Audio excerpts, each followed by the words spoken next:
Well, good evening, everyone. My name is Andy Alden, and I'm with the Virginia Tech Transportation Institute.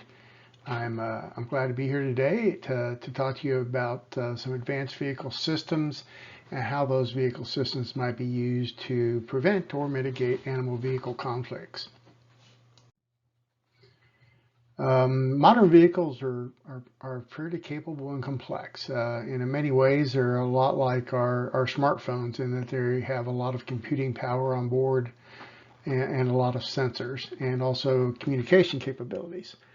They have, as far as computing power, many of them have multiple processors in various devices. They do have data storage on board. As far as communications, they have multiple internal high-speed networks, as well as several different types of external vehicle communications, such as cellular vehicle to everything, or CV2X, Wi-Fi, and Bluetooth. And then these vehicles, as you'll see, are practically rolling sensor beds. They have sensing that goes on basically within the vehicle, and then the vehicle also has remote sensing capabilities with external sensors that look out at the external world. Um, some of the other things that some of the newer vehicles have is the way the control systems now work on vehicles. In many cases is something called drive-by-wire, and that's where the key functions such as steering and brakes and the accelerator are now controlled by electrical impulses, and they travel through wires rather than through mechanical connections as they used to in the past. And while this may sound a little bit scary, it actually does some really important things. For one thing, and one of the reasons it's being done, you're seeing more use of this is because it allows automation of the vehicles. But that before you get to full automation, where you have some amount of automation that can be used for driver assistance, and that's really important, and that's primarily what I'll be talking about today. The sensors on board the vehicles, you can see the illustration in the upper left there. It's pointing out a lot of different things that are within the vehicle itself. The vehicle can sense motion, such as it has accelerometers and gyroscopes within it. It can sense its orientation in three-dimensional space. It can sense things like whether it's raining or not, light levels outside the vehicle, temperatures inside and outside the vehicle. And then it gets down to very, very detailed type things like individual wheel speeds, which actually becomes important, and things like tire pressure that were brought on by some safety issues that have happened in the past. There's also external sensing that goes on most vehicles, on many vehicles nowadays, especially those that have some level of autonomous driving capabilities. And that diagram on the upper left there is one from a vehicle that it's a little hard to read, but you see it has rear view cameras, side-looking cameras, forward-looking cameras, forward radar, both far and near range, and then ultrasonic sensors. So, in addition to that, so you have the visual cameras. You may have infrared cameras, which would sense heat. You may have radar that look forward. You may also have radar that looks sideways into the rear. Ultrasonic sensors are for close range sensing. LiDAR on more of the autonomous vehicles that give you location of things in the surroundings around you. And then, of course, excuse me, global navigation satellite systems, or GPS, GLONASS, and so on. Advanced driver assistance systems are those systems that are used to assist drivers, as it sounds, with driving tasks, and to make a driver better than they would be if they did not have these systems involved. And so, in the past, really the driver was the only sensor in the vehicle. It was incumbent upon the driver in the vehicle to take in all the information and use that information to pilot the car safely. But in the future, that person that's on board may be just one of many, and it's getting to be that way every day. So when we talk about ADAS, we're talking about not necessarily full automation, not the kind of thing where you can take your hands off the steering wheel and let the system take over. And again, it's really ADAS is there to improve your driver performance. And some of the systems that you may or may not be familiar with that are considered ADAS or adaptive cruise control, where you can set a speed and then a distance in front of you, a following distance behind the car that's in front of you that you're comfortable with, and then the vehicle will keep your headway for you so you don't run into the vehicle in front of you. Anti-lock brake systems have actually been around since the 90s. They're pretty common. That keeps you from skidding your tires around slippery surfaces. Automated emergency braking systems will prevent you from hitting other objects and actually apply the brakes for you. Forward collision and avoidance systems will provide information to the driver if they're approaching an object too quickly and allow them to hopefully apply the brakes in time and avoid hitting it. High beam safety systems have to do with automatically lowering your high beam so that you don't blind other drivers. Lane departure warning, where cameras are used to look at the lane lines, and then by looking forward, the system can tell whether or not your vehicle is actually going to cross over those lane lines and maybe leave the roadway. And then traction control, which will actually help your tires gain traction on surfaces that are slippery. So there's also advanced safety systems that we're seeing in more and more vehicles. These sensors and these computational power, drive-by-wire, and all these sorts of things enable these safety systems to be used. So one of those systems is adaptable headlights or adaptive headlights.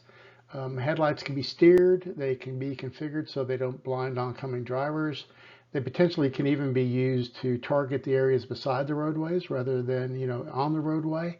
And so this can be very powerful when it comes to viewing certain things on the roadway while not blinding other drivers.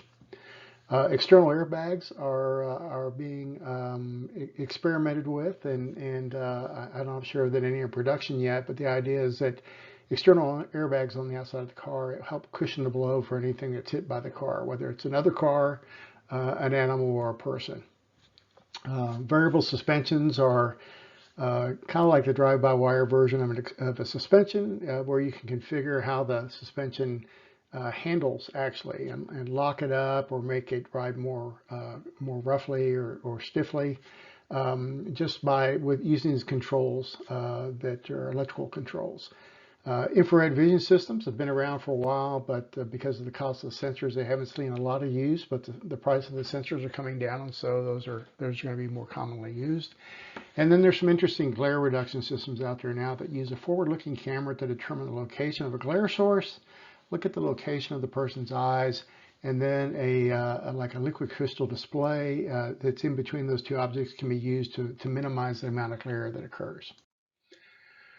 So what if we can take those advanced vehicle capabilities that we're seeing in more and more cars now and use those either alone or in combination with external sources of data to minimize AVCs, to try to prevent them, and if they do occur, to mitigate, how serious they occur. Crowdsourcing, getting whether it's data from humans or machines, is one source of external data that can be used. Roadside animal detection systems, we've done some experimentation with those, and some of them work very well. And that information about the presence of an animal near the roadway and headed towards the roadway might be conveyed to an approaching vehicle. And then historical data about a section of roadway, such as the number of crashes that occurred there from police or insurance records, and perhaps carcass counts. And so I want to talk about a few of these scenarios that I got 3 scenarios here today. It's just to kind of give you an example of how these systems come together to address AVCs.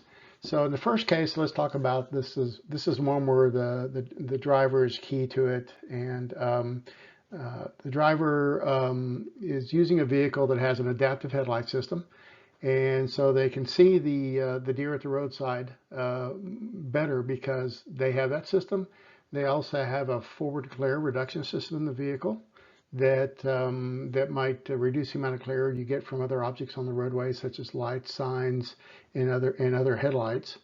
And then that image that's gotten that improved image is actually fused with that from an infrared camera, and so you've got this fused image that gives you a very good display of an animal on the roadside ahead. And so the driver avoids this by slowing and perhaps swerving, which is a natural reaction for many of us when we encounter an animal on the roadway. The ABS firstly prevents loss of control because it won't let the tires skid. It keeps you braking to the limitations of the vehicle. And then ADAS features on the car also do things like they detect the fog lines along the side of the road, and then they use those fog lines as reference points along with steering control, where the steering wheel itself is actually controlled, and then the brakes are applied to prevent the crash from occurring. So that's one scenario where those systems all come together and perhaps make a bad situation better by using those advanced technologies. Under a second scenario, where basically we're calling this improved driver situational awareness, and this is where additional information is provided to the driver to help them better make choices about how they drive, knowing that the risk of them encountering an animal on the roadways is low or high. And so from the vehicle itself, you would get such things as the GPS location. Obviously, you know the vehicle speed. You can get information on light conditions, temperature from the vehicle, maybe its rating, and so you see the wipers in use. These may all impact the, whether or not animals are moving in the environment and the likelihood of encountering an animal on the roadway. And then also external data that you can get, say when the car is parked, you get this by Wi-Fi, and this might be larger volumes of data than you might want to download through a cellular link, but historical animal sighting data with, basically a GIS type system with information about location and occurrence of animals at the roadside and crashes that occur, carcass counts, crash reports from police and insurance companies, and then you can also get external data in real time via cellular link. And this might be something like reports of an animal presence from other drivers. Say somebody just drove down the road in front of you and they had a way of reporting back through the system to say, hey, I just saw an animal on the roadway. Or the vehicle itself in the future, if it can recognize animals through the different sensors, it might also report that for the driver. And then you take and you put in there also date and time, which has impacts on time of day and seasonal impacts related to animal movement.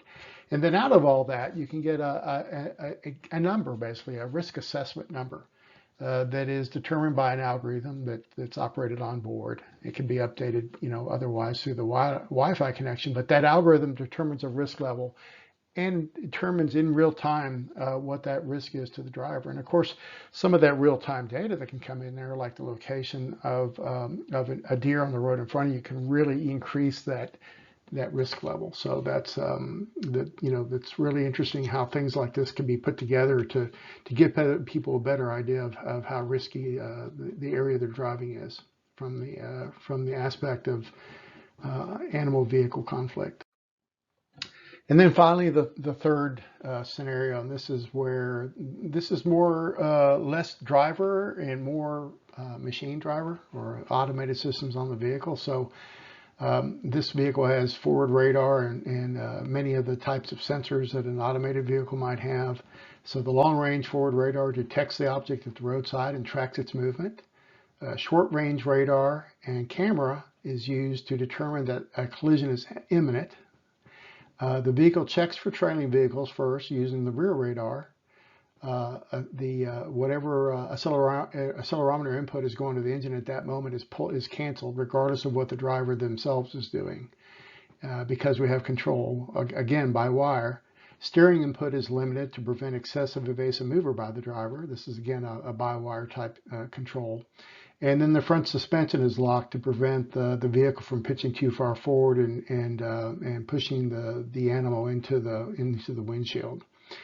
And then automatic braking is activated. The car is slowed down, and then finally an external airbag is deployed. And so all this is done in a manner to try to mitigate the impacts of that crash that was going to occur or did occur. And that's my presentation for this evening. Again, my name is Andy Alden. I work at the Virginia Tech Transportation Institute. Those are just a couple of graphics I threw in there to make the slide more interesting, but a few of those are actually the three on the right and the bottom are actually images from some of the test sites where we've been working with the roadside detection systems. Thanks everyone, and have a great night.